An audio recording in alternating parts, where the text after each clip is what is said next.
جو یہودی تھے ان کے نزدیک شادی ایک بڑی پاکیزہ رسم تھی. 7 دن پہلے لوگوں کو دعوت دے دی جاتی تھی، اور روایات کے مطابق یہ ہے کہ چند ایک لوگ روزہ بھی رکھتے تھے.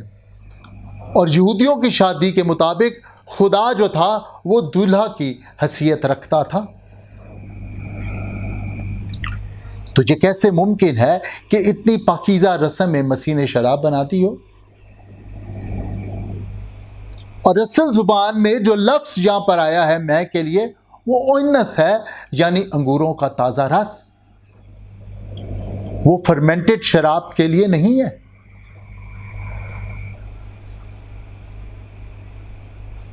اور عزیزو، یوحنا کی انجیل اس کے دوسرے باب میں لکھا ہے کہ 6 مٹکے رکھے تھے یہودیوں کے طہارت کے مطابق.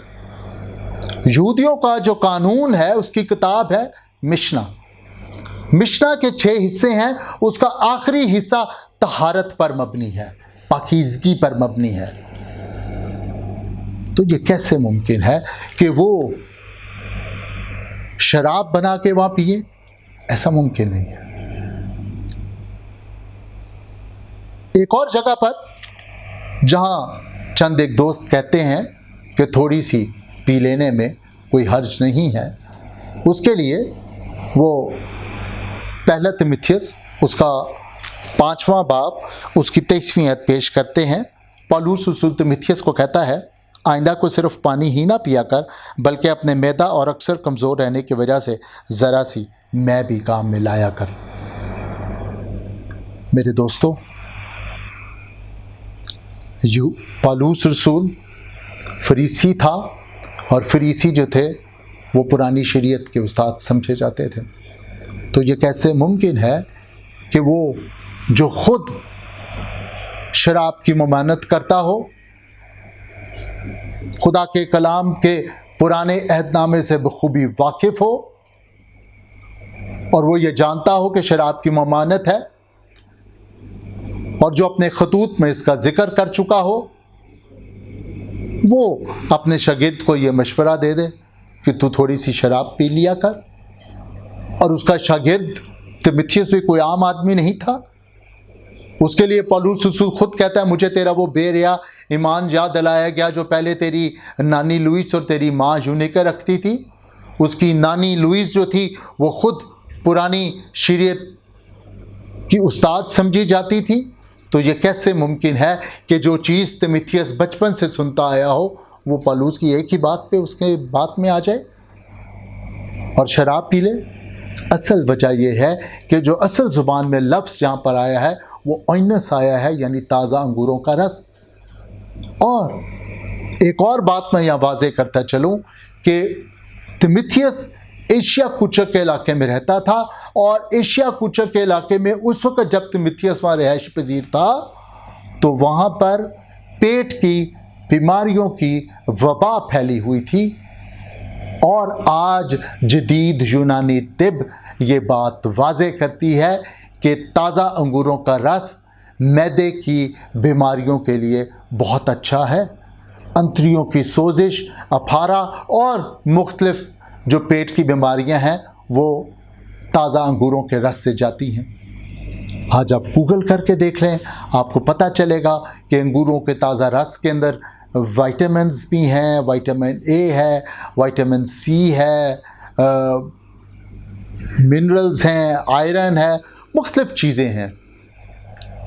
سو عزیزو، خدا کا کلام شراب کے متعلق سختی سے ممانعت کرتا ہے.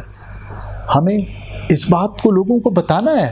آج بدقسمتی سے ہم نے دنیا کو ایک بڑا عجیب سا میسج دے دیا ہے.